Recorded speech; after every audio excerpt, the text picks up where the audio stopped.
कहानी बहू की होशियारी। किसी गांव में एक सेठ रहता था। उसका एक ही बेटा था जो व्यापार के काम से परदेश गया हुआ था। सेठ की बहू एक दिन कुएं पर पानी भरने गई। घड़ा जब भर गया तो उसे उठाकर कुएं के मुंडेर पर रख दिया और अपना हाथ मुंह धोने लगी। तभी कहीं से 4 राहगीर वहां आ पहुँचे। एक राहगीर बोला, बहन, मैं प्यासा हूँ, क्या मुझे पानी पिला दोगी? सेठ की बहू को पानी पिलाने में थोड़ी झिझक महसूस हुई, क्योंकि वह उस समय कम कपड़े पहने हुए थी। उसके पास लोटा या गिलास भी नहीं था जिससे वह पानी पिला देती। इसी कारण वहाँ उन राहगीरों को पानी पिलाना उसे ठीक नहीं लगा। बहू ने उससे पूछा, आप कौन हैं? राहगीर ने कहा, मैं एक यात्री हूँ। बहू बोली, यात्री तो संसार में केवल 2 ही होते हैं, आप उन दोनों में से कौन हैं?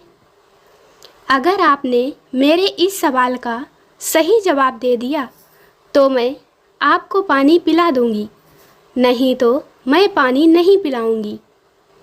बेचारा राहगीर उसकी बात का कोई जवाब नहीं दे पाया। तभी दूसरे राहगीर ने पानी पिलाने की विनती की। बहू ने दूसरे राहगीर से पूछा, अच्छा, तो आप बताइए कि आप कौन हैं? दूसरा राहगीर तुरंत बोल उठा, मैं तो एक गरीब आदमी हूँ। सेठ की बहू बोली, भैया, गरीब तो केवल 2 ही होते हैं, आप उनमें से कौन हैं? प्रश्न सुनकर दूसरा राहगीर चकरा गया। उसको कोई जवाब नहीं सूझा तो वह चुपचाप हट गया। तीसरा राहगीर बोला, बहन, मुझे बहुत प्यास लगी है, ईश्वर के लिए तुम मुझे पानी पिला दो। बहू ने पूछा, अब आप कौन हैं? तीसरा राहगीर बोला, बहन, मैं तो एक अनपढ़ गंवार हूँ। यह सुनकर बहू बोली, अरे भाई, अनपढ़ गंवार तो इस संसार में बस 2 ही होते हैं, आप उनमें से कौन हैं? बेचारा तीसरा राहगीर भी कुछ बोल नहीं पाया। अंत में चौथा राहगीर आगे आया और बोला, बहन, मेहरबानी करके मुझे पानी पिला दें। प्यासे को पानी पिलाना तो बड़े पुण्य का काम होता है। सेठ की बहू बड़ी ही चतुर और होशियार थी। उसने चौथे राहगीर से पूछा, आप कौन हैं? वह राहगीर अपनी खीज छिपाते हुए बोला, मैं तो बहन बड़ा ही मूर्ख हूँ। बहू ने कहा, मूर्ख तो संसार में केवल 2 ही होते हैं, आप उनमें से कौन से हैं? वह बेचारा भी उसके प्रश्न का उत्तर नहीं दे सका। चारों पानी पिए बगैर ही वहाँ से जाने लगे तो बहू बोली, यहाँ से थोड़ी ही दूरी पर मेरा घर है, आप लोग कृपया वहीं चलिए, मैं आप लोगों को पानी पिला दूंगी। चारों राहगीर उसके घर की तरफ चल पड़े। बहू ने इसी बीच पानी का घड़ा उठाया और छोटे रास्ते से अपने घर पहुंच गई। उसने घड़ा रख दिया और अपने कपड़े ठीक तरह से पहन लिए। इतने में वे चारों राहगीर उसके घर पहुंच गए। बहू ने उन सभी को गुड़ दिया और पानी पिलाया। पानी पीने के बाद वे राहगीर अपनी अपनी राह पर चल पड़े। सेठ उस समय घर में एक तरफ बैठा यह सब देख रहा था। उसे बड़ा दुख हुआ। वह सोचने लगा, इसका पति तो व्यापार करने के लिए परदेश गया है और देखो तो यह उसकी गैर हाजिरी में पराए मर्दों को घर बुलाती है, उनके साथ हंसती है, बोलती है, इसे तो मेरा भी लिहाज नहीं है। यह सब देख अगर मैं चुप रह गया तो आगे से इसकी हिम्मत और बढ़ जाएगी। मेरे सामने इसे किसी से बोलते बतियाते शर्म नहीं आती तो मेरे पीछे न जाने क्या क्या करती होगी। फिर एक बात यह भी है कि बीमारी कोई अपने आप ठीक नहीं होती, उसके लिए वैद्य के पास जाना पड़ता है। क्यों ना इसका फैसला राजा पर ही छोड़ दूं। यही सोचता हुआ वह सीधा राजा के पास जा पहुंचा और अपनी परेशानी बताई। सेठ की सारी बातें सुनकर राजा ने उसी वक्त बहू को बुलाने के लिए सिपाही बुलवा भेजे और उनसे कहा तुरंत सेठ की बहू को राजसभा में उपस्थित किया जाए। राजा के सिपाहियों को अपने घर पर आया देख उस सेठ की पत्नी ने अपनी बहू से पूछा, क्या बात है बहू रानी, क्या तुम्हारी किसी से कहा सुनी हो गई थी जो उसकी शिकायत पर राजा ने तुम्हें बुलाने के लिए सिपाही भेज दिए? बहू ने सास की चिंता को दूर करते हुए कहा, नहीं सासू माँ, मेरी किसी से कोई कहा सुनी नहीं हुई है, आप जरा सी भी फिक्र ना करें। सास को आश्वस्त करके वह सिपाहियों से बोली, तुम पहले अपने राजा से यह पूछ कर आओ कि उन्होंने मुझे किस रूप में बुलाया है, बहन, बेटी या फिर बहू के रूप में। किस रूप में मैं उनकी राजसभा में आ जाऊं। बहू की बात सुन सिपाही वापस चले गए। उन्होंने राजा को सारी बातें बताईं। राजा ने तुरंत आदेश दिया कि पालकी लेकर जाओ और कहना कि उसे बहू के रूप में बुलाया गया है। सिपाहियों ने राजा की आज्ञा के अनुसार जाकर सेठ की बहू से कहा, राजा ने आपको बहू के रूप में आने के लिए पालकी भेजी है। बहू उसी समय पालकी में बैठकर राजसभा में जा पहुंची। राजा ने बहू से पूछा, तुम दूसरे पुरुषों को घर क्यों बुला लाई जबकि तुम्हारा पति घर पर नहीं है?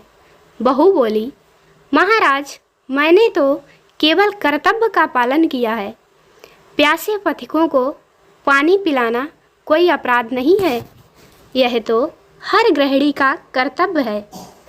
जब मैं कुएं पर पानी भरने गई थी तब तन पर मेरे कपड़े अजनबियों के सम्मुख उपस्थित होने के अनुरूप नहीं थे। इसी कारण उन राहगीरों को कुएं पर पानी नहीं पिलाया। उन्हें बड़ी प्यास लगी थी और मैं उन्हें पानी पिलाना चाहती थी, इसीलिए उनसे मैंने मुश्किल प्रश्न पूछे और जब वे उनका उत्तर नहीं दे पाए तो उन्हें घर बुला लाई। घर पहुंचकर ही उन्हें पानी पिलाना उचित था। राजा को बहू की बात ठीक लगी। राजा को उन प्रश्नों के बारे में जानने की बड़ी उत्सुकता हुई जो बहू ने चारों राहगीरों से पूछे थे। राजा ने सेठ की बहू से कहा, भला मैं भी तो सुनूं कि वे कौन से प्रश्न थे जिनका उत्तर वे लोग नहीं दे पाए। बहू ने तब वे सभी प्रश्न दोहरा दिए। बहू के प्रश्न सुन राजा और सभासद चकित रह गए। फिर राजा ने उससे कहा, तुम खुद ही इन प्रश्नों के उत्तर दो, हम अब तुमसे यह जानना चाहते हैं। बहू बोली, महाराज, मेरी दृष्टि में पहले प्रश्न का उत्तर है कि संसार में सिर्फ दो ही यात्री हैं, सूर्य और चंद्रमा। मेरे दूसरे प्रश्न का उत्तर है कि बहू और गाय इस पृथ्वी पर ऐसे दो प्राणी हैं जो गरीब हैं। अब मैं तीसरे प्रश्न का उत्तर सुनाती हूँ। महाराज, हर इंसान के साथ हमेशा अनपढ़ गवारों की तरह जो हमेशा चलते रहते हैं, वे हैं भोजन और पानी। चौथे आदमी ने कहा था कि वह मूर्ख है और जब मैंने उससे पूछा कि मूर्ख तो दो ही होते हैं, तुम उनमें से कौन से हो, तो वह उत्तर नहीं दे पाया। इतना कहकर वह चुप हो गई। राजा ने बड़े आश्चर्य से पूछा, क्या तुम्हारी नज़र में इस संसार में सिर्फ दो ही मूर्ख हैं? हाँ महाराज, इस घड़ी, इस समय मेरी नज़र में सिर्फ दो ही मूर्ख हैं। राजा ने कहा, तुरंत बतलाओ कि वे दो मूर्ख कौन हैं? इस पर बहू बोली, महाराज, मेरी जान बख्श दी जाए तो मैं इसका उत्तर दूं। राजा को बड़ी उत्सुकता थी यह जानने की कि वे दो मूर्ख कौन हैं, सो उसने तुरंत बहू से कह दिया, तुम निसंकोच रहो, हम वचन देते हैं तुम्हें कोई सजा नहीं होगी। बहू बोली, महाराज मेरे सामने इस वक्त बस 2 ही मूर्ख हैं। फिर अपने ससुर की ओर हाथ जोड़कर कहने लगी, पहले मूर्ख तो मेरे ससुर जी हैं, जो पूरी बात जाने बिना ही अपनी बहू की शिकायत राज दरबार में की। अगर इन्हें शक हुआ ही था तो यह पहले मुझसे पूछ तो लेते, मैं खुद ही इन्हें सारी बात बता देती। इस तरह घर परिवार की बेइज्जती तो नहीं होती। ससुर को अपनी गलती का एहसास हुआ। उसने बहू से माफ़ी मांगी। बहू चुप रही। राजा ने तब पूछा, और दूसरा मूर्ख कौन है? बहू ने कहा, दूसरा मूर्ख खुद इस राज्य का राजा है, जिसने अपनी बहू की मान मर्यादा का जरा भी ख्याल नहीं किया और बिना सोचे समझे ही बहू को भरी राजसभा में बुलवा लिया। बहू की बात सुनकर राजा पहले तो क्रोध से आग बबूला हो गया, परंतु तभी सारी बातें उसकी समझ में आ गईं। समझ में आने पर राजा ने बहू को उसकी समझदारी और चतुराई की सराहना करते हुए उसे ढेर सारे पुरस्कार देकर सम्मान सहित विदा किया।